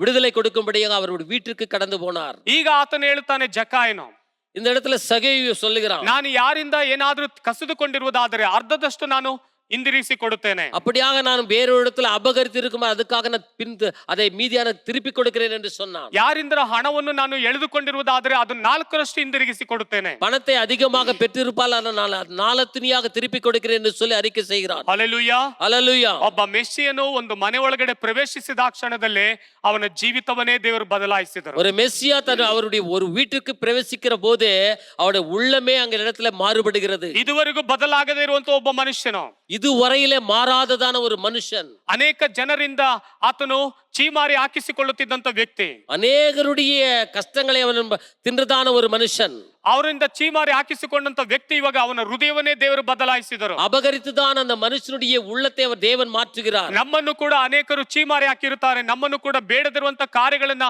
ನಮಗೆ ಮನಸ್ಸಿಗೆ ಬಂದ ಹಾಗೆ ನೋವುಪಡಿಸಿರುತ್ತಾರೆ. ಆದ್ರೆ ಯೇಸು ಕ್ರಿಸ್ತನು ನಮ್ಮ ಕುಟುಂಬಕ್ಕೆ ಬಂದು ನಮ್ಮನ್ನು ನಿಮ್ಮನ್ನು ದೇವರು ರಕ್ಷಿಸಿದ್ದಾನೆ. நமக்கு விரோதமாக கூட இப்படிப்பட்டதான அநேக காரியங்கள் செய்திருக்க கூடும். ஆனாலும் இயேசு நம்முள்ளே பிரவேசித்து நம்ம குடும்பத்திலே வந்து நம்மை கூட இந்த நாளிலே அவர் மாற்றி இருக்கிறார். ಇವಾಗ ಹೇಳ್ತಾರೆ, ಇವತ್ತು ಈ ಮನೆಗೆ ರಕ್ಷಣೆ ಉಂಟಾಯಿತು. இன்று இந்த குடும்பத்திற்கு, இந்த வீட்டிற்கு ரட்சிப்பு உண்டானது. ಮೆಸ್ಸಿಯನು ಯಾವ ಮನೆಗೆ ಪ್ರವೇಶಿಸಿದನೋ ಆ ಮನೆಗೆ ರಕ್ಷಣೆ ಉಂಟಾಗುತ್ತದೆ. மெஸ்ஸியா எந்த வீட்டுக்கு பிரவேசிக்கிறாரோ அந்த குடும்பத்துக்கு ரட்சிப்பு. ಆತನು ಪಾಪದಿಂದ ಬಿಡಿಸುವುದಕ್ಕಾಗಿ ಬಂದವನು, அவர் பாவத்திலிருந்து விடுதலையாக்கும்படிக்காக கடந்து வந்தவர். ಹೇಳುತ್ತದೆ, ಈತನು ಕೂಡ ಅಬ್ರಹಾಮನ ವಂಶದವನು ಎಂಬುದಾಗಿ ಹೇಳಿ. வேதம் சொல்லுகிறது, இவன் கூட ஆபிரகாமுடைய சந்ததியா அல்லவா என்று சொல்லி. ಕೆಟ್ಟು ಹೋದವರನ್ನ ಹುಡುಕಿ ರಕ್ಷಿಸುವುದಕ್ಕಾಗಿ ಬಂದಂತ ಮೆಸ್ಸಿಯನಾಗಿದ್ದಾನೆ. கெட்டு போன ஜனங்களை தேடி ரட்சிக்கும்படியாக வந்த ಮೆಸ್ಸಿಯಾ. ಹಲ್ಲೆಲೂಯಾ. ಹಲ್ಲೆಲೂಯಾ. ಇವತ್ತು ನಮ್ಮನ್ನು ಆತನು ರಕ್ಷಿಸಲು ಬಂದಂತ ಮೆಸ್ಸಿಯನಾಗಿದ್ದಾನೆ. இன்றும் கூட நம்மை ரட்சிக்கும்படியாக கடந்து வந்த மெஸ்ஸியாவாக இருக்கிறார். ಎರಡನೇದಾಗಿ ನಾವು ಗಮನಿಸುತ್ತೇವೆ, ಮೆಸ್ಸಿಯನು ಈ ಲೋಕಕ್ಕೆ ಬಂದಿದ್ದು ಶಾಪ ಮತ್ತು ಬಂಧನದಿಂದ ವಿಮೋಚನೆ ಮತ್ತು ರಕ್ಷಣೆ ಕೊಡುವುದಕ್ಕಾಗಿ. மெஸ்ஸியா அந்த உலகத்துக்கு வந்த காரணம் சாபத்திலிருந்தும் அடிமைத்தனத்திலிருந்தும் விடுதலையாக்கும்படிக்கு. ಸತ್ಯದ ಹೇಳುತ್ತದೆ, ಗಲಾತ್ಯ ಬರೆದ ಪತ್ರಿಕೆ 3ನೇ ಅಧ್ಯಾಯ 14ನೇ ವಾಕ್ಯ ಹೇಳುತ್ತದೆ, ಕ್ರಿಸ್ತನು ನಮ್ಮ ನಿಮಿತ್ತ ಶಾಪವಾಗಿ ಧರ್ಮಶಾಸ್ತ್ರದಲ್ಲಿ ಹೇಳಿರುವ ಶಾಪದೊಳಗಿಂದ ನಮ್ಮನ್ನು ಬಿಡಿಸಿದನು. ಮರಕ್ಕೆ ತೂಗು ಹಾಕಲ್ಪಟ್ಟು ಪ್ರತಿಯೊಬ್ಬನು ಶಾಪಗ್ರಸ್ತನೆಂದು ಶಾಸ್ತ್ರದಲ್ಲಿ ಬರೆದಿದೆಯಲ್ಲ.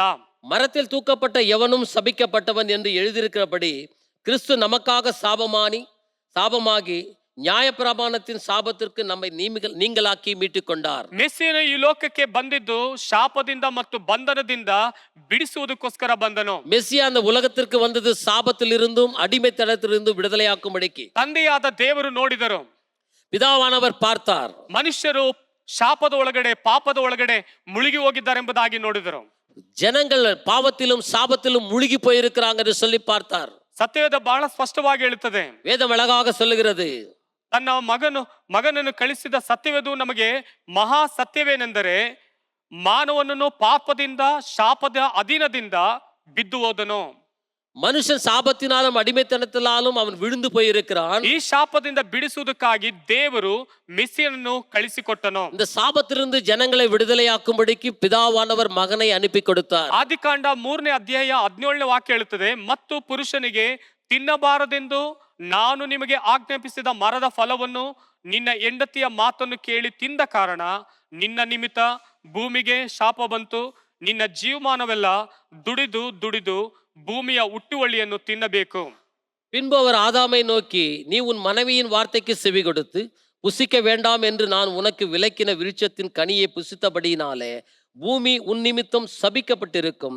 நீ உயிரோடு இருக்கும் நாளெல்லாம் வருத்தத்தோடு அதன் பலனை புசிப்பாய். ಆದಾಮನು ಅವಳ ನಿಮಿತ್ತವಾಗಿ ಭೂಮಿಗೆ ಶಾಪ ಬಂತು. ஆதாம் ஏவாள் நிமித்தமாக பூமிக்கு சாபம் கடந்து வந்தது. ಈ ಶಾಪವು ಮನುಷ್ಯರಿಗೆಲ್ಲ ವ್ಯಾಪಿಸುವುದಕ್ಕೆ இந்த ಪ್ರಾರಂಭವಾಯಿತು. சாபம் மனுஷருக்குள்ளாக பரவினது.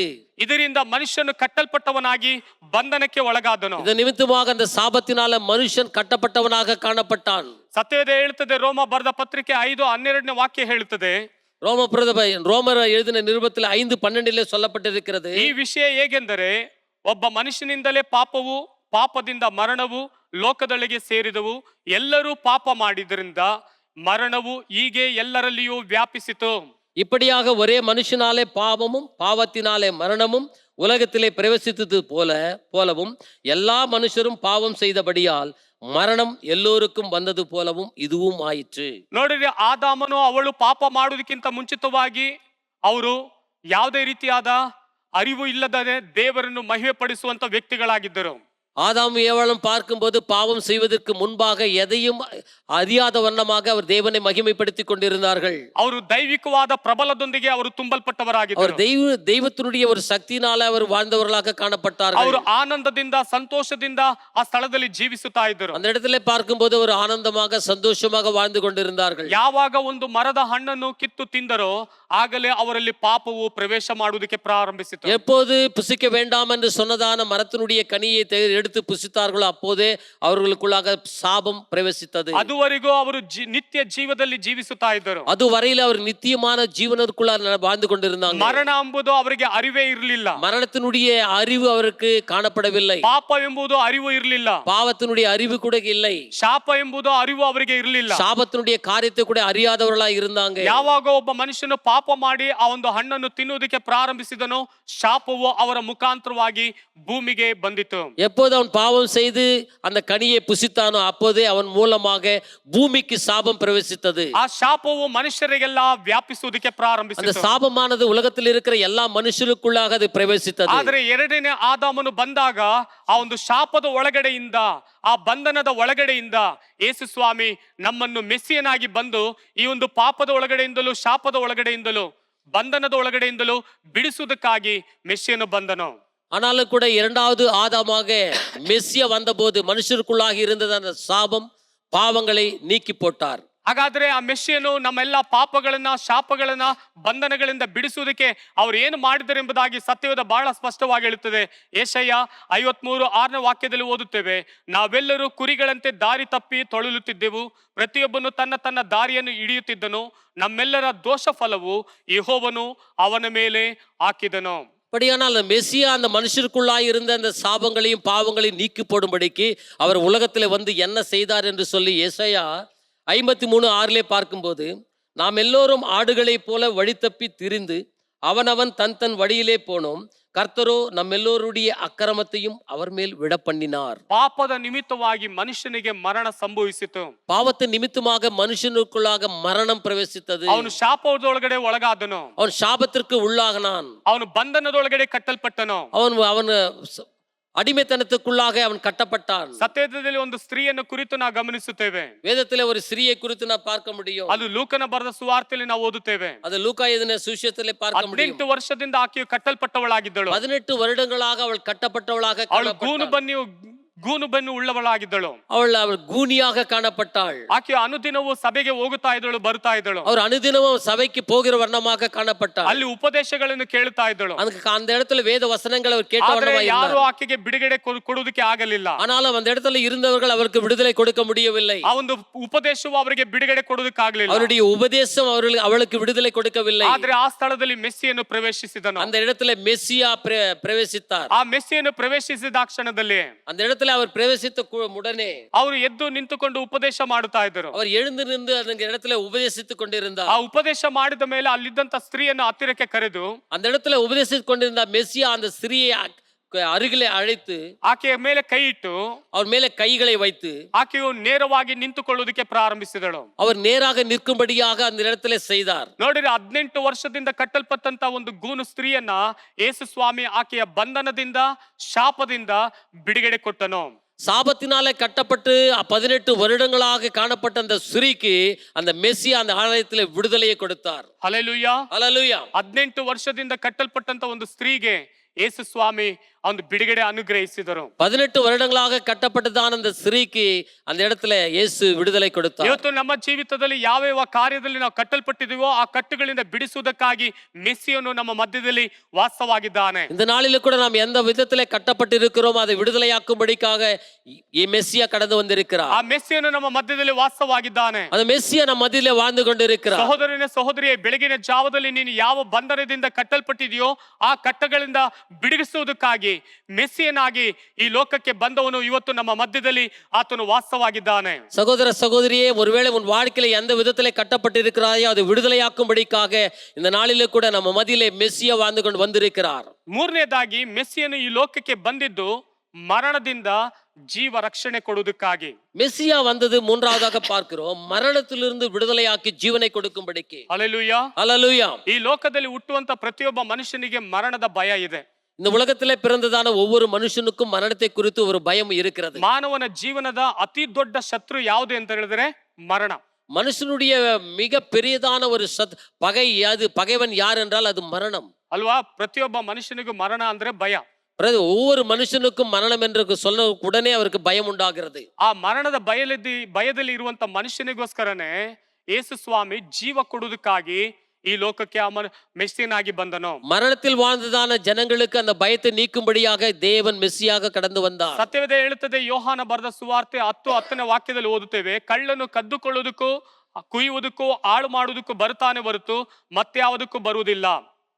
திருடன் திருடவும் கொல்லவும் அழிக்கவும் வருகிறானே அன்றி வேறென்றுக்கும் வரான். ನಾನಾದರೂ ಅವುಗಳಿಗೆ ಜೀವ ಇರಬೇಕೆಂತಲೂ ಅದು ಸಮೃದ್ಧಿಯಾಗಿರಬೇಕೆಂತಲೂ ಬಂದೆನು.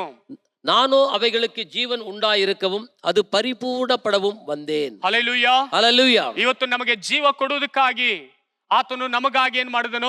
ಆತನು ಬಂದನೆಂಬುದಾಗಿ ಸತ್ಯವೇದ ಹೇಳುತ್ತದೆ. இந்த நாளிலே நமக்கு ஜீவனை கொடுக்கும்படியாக அவர் வந்தார் என்று சொல்லி வேதம் சொல்லுகிறது. ನಾವು ಸಮೃದ್ಧಿಯಾಗಿರಬೇಕೆಂಬುದಾಗಿ ಮೆಸ್ಸಿಯನು ಬಂದನೆಂಬುದಾಗಿ ಸತ್ಯವೇದ ಹೇಳುತ್ತದೆ. அந்த ஜீவன் பரிபூர்ணப்பட வேண்டும் என்று சொல்லி மெஸ்ஸியா கடந்து வந்தார். ಹಾಗಾದ್ರೆ ಈ ಲೋಕದಲ್ಲಿ ಜೀವಿಸುವುದಕ್ಕಾಗಿ ಬಂದಿದ್ದ ತನಗಾಗಿ ಅಲ್ಲಿ ಈ ಮೆಸ್ಸಿಯನು ಬರಲಿಲ್ಲ, ತನಗಾಗಿ ಜೀವಿಸಿಕೊಳ್ಳುವುದಕ್ಕಾಗಿ ಬರಲಿಲ್ಲ, ಮತ್ತರ ಹಿತಕ್ಕೋಸ್ಕರ ಆತನು ಬಂದನು.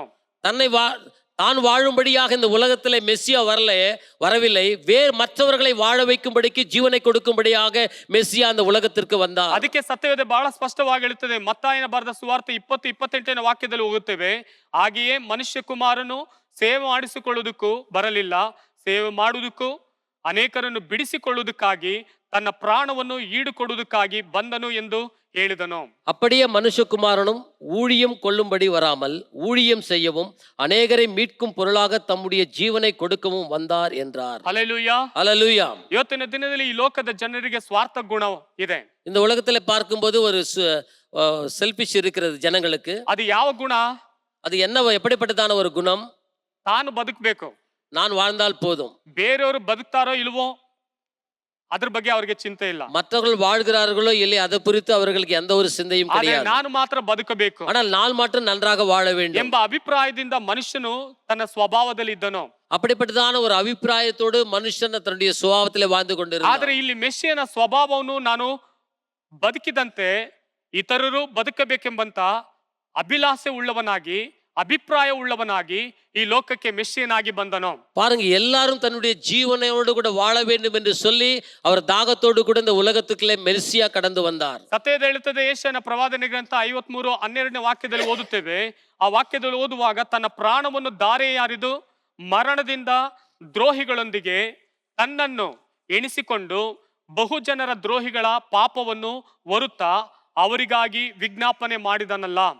அவர் தம்முடைய ஆத்துமாவை மரணத்தில் ஊற்றி அக்கிரமக்காரர்கள் ஒருவராக எண்ணப்பட்டு அநேகருடைய பாவத்தை தாமே சுமந்து அக்கிரமக்காரருக்காக வேண்டிக் கொண்டது நிமித்தம் அநேகரை அவருக்கு பங்காக கொடுப்பேன், பலவான்களை அவர் தமக்கு கொள்ளையாக பங்கிட்டுக் கொள்வார். ನೋಡಿರಿ, ತನ್ನ ಪ್ರಾಣವನ್ನು ಧಾರೆಯಾಗಿ ಅದು ಹೆಂಗೆ ಮರಣವನ್ನು ಅನುಭವಿಸುವ ರೀತಿಯಲ್ಲಿ ತನ್ನನ್ನು ಒಪ್ಪಿಸಿಕೊಟ್ಟನು.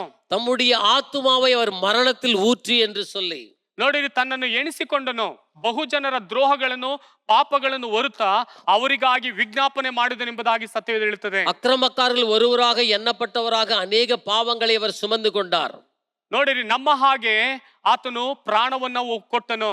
நம்மை போலவே அவர் தன்னுடைய ஜீவனை கொடுக்க வந்தார். ತನ್ನ ಪ್ರಾಣವನ್ನು ಕೊಟ್ಟಿದ್ದು ಮಾತ್ರವಲ್ಲ, தன்னுடைய ஜீவனை கொடுத்தது மட்டுமல்ல, ಆತನು ಮತ್ತೆ ಪುನರುತ್ಥಾನ ಹೊಂದಿದನು.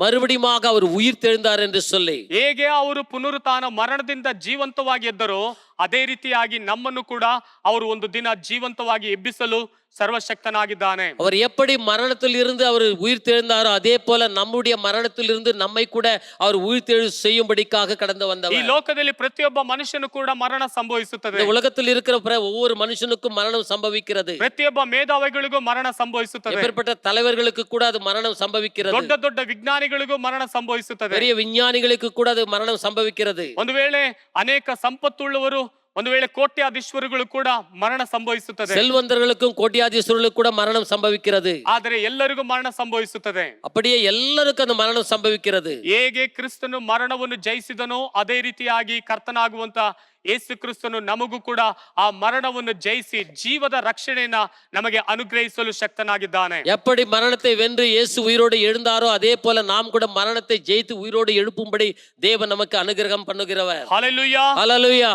ಹಾಗಾದ್ರೆ ಜೀವದ ರಕ್ಷಣೆ ಯಾರಲ್ಲಿದೆ ಅಂತ ಹೇಳಿದ್ರೆ ಮೆಸ್ಸಿಯನ ಒಳಗಡೆ ಇದೆ. அப்படியான ஜீவனுடைய ரட்சிப்பு யாருக்குள்ளே இருக்கிறது என்றால் அது மெஸ்ஸியாவுக்குள்ளாக இருக்கிறது. ಒಬ್ಬನು ಪಾಪದಿಂದ ಬಿಡಿಸಿ ರಕ್ಷಿಸುವುದಕ್ಕೆ ಯಾರಲ್ಲಿ ಆ ಒಂದು ಶಕ್ತಿ ಇದೆ ಅಂತ ಹೇಳಿದ್ರೆ ಅದು ಮೆಸ್ಸಿಯನಲ್ಲಿದೆ. பாவத்திலிருந்து விடுதலையாக்கும்படியான ஒரு சக்தி யாருக்குள்ளாக இருக்கிறது? மெஸ்ஸியாவுக்குள்ளாக இருக்கிறது. ಯಾರಲ್ಲಿ ಶಾಪದಿಂದ ಬಂಧನದಿಂದ ಬಿಡಿಸುವುದಕ್ಕೆ ಶಕ್ತಿ ಇದೆ ಎಂಬುದಾಗಿ ಹೇಳಿದ್ರೆ ಅದು ಮೆಸ್ಸಿಯನಲ್ಲಿದೆ. யார் சாபத்திலிருந்து விடுதலையாக்க முடியும் என்று பார்க்கும்போது அது மெஸ்ஸியாவுக்குள்ளாக மட்டும் இருக்கிறது. ಪಾಪದಿಂದ ಬಂದಂತ ಮರಣವನ್ನು ದೇವರು ತೆಗೆದು ಹಾಕಿದನು. பாவத்திலிருந்து வந்ததான மரணத்தை அவர் நீக்கி போட்டார். ಎರಡನೇದಾಗಿ ಜೀವದಿಂದ ಸಮೃದ್ಧಿಯನ್ನು ಕೊಡಲು ಆತನು ಬಂದನು. அவர் ஜீவன் பரிபூர்ணப்படும்படிக்காக கடந்து வந்தவர். ಮರಣದ ಬೆಲೆಯನ್ನು ತನ್ನ ಜೀವದಿಂದ ಕಟ್ಟಲು ಪ್ರಾರಂಭಿಸಿದನು. மரணத்துடைய கிரயத்தை அவர் தன் ஜீவனால் செலுத்தும்படிக்கு கடந்து வந்தார். ಪುನರುತ್ಥಾನದ ಮೂಲಕ ಮರಣವನ್ನು ಸೋಲಿಸಿದನು. உயிர்த்தெழுதலின் மூலம் மரணத்தை அவர் ஜெயித்தவராய் கடந்து வந்தார். ವಿಶ್ವಾಸಿಗಳಿಗೆ ಶಾಶ್ವತ ಜೀವ ನೀಡಲು ಬಂದನು. விசுவாசிகளுக்கு நித்திய ஜீவனை அளிக்கும்படியாக மெஸ்ஸியா கடந்து வந்தார். ಮೆಸ್ಸಿಯನು ಮರಣಕ್ಕೆ ಬಂದಿಲ್ಲ, ಮರಣವನ್ನು ಗೆಲ್ಲುವುದಕ್ಕಾಗಿ ಬಂದನು. மெஸ்ஸியா மரணம் அடையும்படிக்கு வரவில்லை, மரணத்தை ஜெயிக்கும்படியாக கடந்து வந்தார். ಹಲ್ಲೆಲೂಯಾ, ஹல்லேலூயா. ಹಾಗಾದ್ರೆ ಆ ಮೆಸ್ಸಿಯನು ಇವತ್ತು ನಮ್ಮ ಮಧ್ಯದಲ್ಲಿ ವಾಸವಾಗಿದ್ದಾರೆ. ಪ್ರಪಂಚದಾದ್ಯಂತ ಮೆಸ್ಸಿಯನು ಸಂಚರಿಸುತ್ತಲೇ ಇದ್ದಾರೆ. ಯಾಕೆಂತ ಹೇಳಿದ್ರೆ ಮನುಷ್ಯನನ್ನು ಈ ಒಂದು ಪಾಪದಿಂದ ಬಿಡಿಸುವುದಕ್ಕೋಸ್ಕರ, ಶಾಪದಿಂದ ಬಂಧನದಿಂದ ಬಿಡಿಸುವುದಕ್ಕೋಸ್ಕರ, ಅದೇ ರೀತಿಯಾಗಿ ಮನುಷ್ಯನಿಗೆ ಜೀವ ರಕ್ಷಣೆಯನ್ನು ಕೊಡುವುದಕ್ಕೋಸ್ಕರ ಮೆಸ್ಸಿಯನು ಈ ಲೋಕಕ್ಕೆ ಬಂದನು. பாருங்க, மெஸ்ஸியா அந்த உலகத்துல வாழ்கிறதான மனுஷர்களுக்கு பாவத்திலிருந்தும் சாபத்திலிருந்தும் கட்டுகளிலிருந்து விடுதலையாக்கும்படிக்கு இந்த நாளில கூட அவர் உலகம் முழுதுமாக சஞ்சரித்து கொண்டு இருக்கிறார், காணப்படுகிறார். ಆ ಮೆಸ್ಸಿಯನನ್ನು ಕುರಿತಾಗಿನೇ ಈ ಪ್ರವಾದಿಗಳು ಒಂದೊಂದಾಗಿ ಹಂತ ಹಂತವಾಗಿ ಪ್ರವಾದಿಸುತ್ತಾ ಬಂದರು. இப்படிப்பட்டதான மெஸ்ஸியாவை குறித்து அவர்கள் ஆதியிலிருந்து இந்த நாள் வரையில கூட அவர் எழுதப்பட்ட காரியங்களை பார்த்தோம். ಯಾವ ವೇದವೂ ತಿಳಿಸದೇ ಇರುವಂತ ಒಂದು ವೇದ ಅದು ಸತ್ಯವೇದ, ಅದು ಪರಿಶುದ್ಧವಾದ ವೇದ. ಆ ಪರಿಶುದ್ಧವಾದ ವೇದ ನಮಗೆ ಮೆಸ್ಸಿಯನನ್ನು ಕುರಿತು, ನಮ್ಮ ರಕ್ಷಕನನ್ನು ಕುರಿತು, ನಮ್ಮ ಪಾಪಗಳನ್ನು ತೊಳೆಯುವನನ್ನು ಕುರಿತು, ನಮ್ಮನ್ನು ಶಾಪದಿಂದ ಬಂಧನದಿಂದ ಬಿಡಿಸುವವನನ್ನು ಕುರಿತು ಈ ಒಂದು ವೇದ ನಮಗೆ ಬಹಳ ಸ್ಪಷ್ಟವಾಗಿ ಕೂಲಂಕುಷವಾಗಿ ನಮಗೆ ತಿಳಿಸುತ್ತಾ ಇದೆ. அந்த மெஸ்ஸியாவை குறித்து எந்த வேதமும் அழகாக சொல்லப்படவில்லை, எழுதப்படவில்லை. ஆனாலும் கூட நமக்கு கொடுக்கப்பட்டிருக்கிற இந்த வேதத்துல அவருடைய காரியங்களை கொடுத்து மிக அழகாக நமக்கு எழுதி கொடுக்கப்பட்டிருக்கிறது. ಹಲ್ಲೆಲೂಯಾ, ஹல்லேலூயா. ಹಾಗಾದ್ರೆ ಈ ಮೆಸ್ಸಿಯನು ನಿಮ್ಮ ಜೀವಿತದಲ್ಲಿ ಇದ್ದಾರಾ ಎಂಬುದಾಗಿ ಯೋಚಿಸಿ ನೋಡಿ. அப்படியானால் இந்த மெஸ்ஸியா நம்முடைய வாழ்க்கையிலே இருக்கிறாரா என்பதை சொல்லி யோசித்து பார்க்கலாம். ಕರ್ತನು ತಾನೇ ಈ ವಾಕ್ಯವನ್ನು ಆಶೀರ್ವದಿಸಲಿ. ನಾವು ಪ್ರಾರ್ಥಿಸೋಣ. கர்த்தர் தாமே இந்த வசனங்களை ஆசீர்வதிப்பாராக. நாம் ஜெபிப்போம். ஜெபிப்போமாக. எசையா உமக்கு ஸ்தோத்திரம். எல்லா ஸ்தோத்திரம் துதிக்கும் கனத்துக்கும் கர்த்தாவே, மகிமைக்கும் நீர் பாத்திரராயிருக்கிறீர். இந்த காலை நேரத்தில் கூட எங்களோடு நீர் பேசணும் அப்படின்னாலும் உமக்கு ஸ்தோத்திரம். நீர் மேசியாவாக இந்த உலகத்திலே கடந்து வந்து எங்களுக்கு கர்த்தாவே மரண பயத்திருந்த எங்களுக்கு விடுதலை கொடுத்தீர். பாவத்திலே இருந்து நீ மீட்டீர். இன்றைக்கு கர்த்தாவே எங்கள் ஜீவித்திலேயும் கூட ஒவ்வொரு நாளும் எங்களை நடத்தி வருகிறீர். உமக்கு ஸ்தோத்திரம் ஆண்டவரே. உலகத்தில் வேறு எவருக்கும் கிடைக்காதான பாக்கியத்தை எங்களுக்கு கொடுத்தீர். எவனுடைய பாவங்கள் மன்னிக்கப்பட்டதோ அவன் பாக்கியவான். என்னுடைய பாவங்களை கர்த்தர் எண்ணாமல் இருக்கிறாரோ அவன் பாக்கியவான் வேதத்திலே வாசிக்கிறோமே சுவாமி.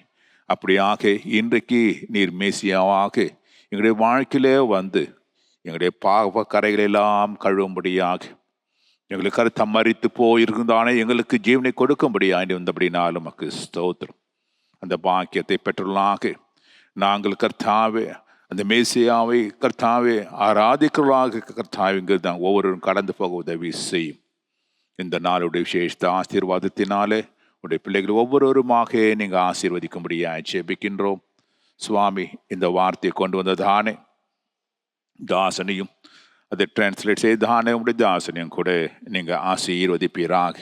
இந்த செய்தியை கேட்டுக்கொண்டுகிற ஒவ்வொருவரையும் ஆண்டவரை இருகரத்தினாலே ஆண்டவரை தொட்டு ஆண்டவரையும் பரலோகத்தின் ஆசீர்வாதத்தினாலும் இந்த பூலோகத்தினுடைய ஆசீர்வாதத்தினாலும் நிறைந்து வாழ தேவரீரவளினை ஆசீர்வதிமுடியாய் ஜெபிக்கின்றோம். ஏசு கிறிஸ்துவின் நாமத்தில் வேண்டியிருக்கிறோம் நல்ல பிதாவே, ஆமென். ನನ್ನ ಮನವೇ ಯುಗವನ್ನು ಕೊಂಡಾಡು, ನನ್ನ ಸರ್ವೇಂದ್ರನಲ್ಲಿ ಪವಿತ್ರ ನಾಮத்தை ಕೀರ್ತಿಸಿರಿ. ನನ್ನ ಮನವೇ ಯುಗವನ್ನು ಕೊಂಡಾಡು, ಆತನು ಮಾಡಿದ ಉಪಕಾರಗಳಲ್ಲಿ ಒಂದನ್ನು ಮರೆಯಬೇಡ. Amen, amen, amen. Hallelujah, hallelujah, hallelujah. God bless you all. ದೇವರೆಲ್ಲರನ್ನು ಆಶೀರ್ವದಿಸಲಿ. ಆಮೇನ್, ಆಮೇನ್, ಆಮೇನ್.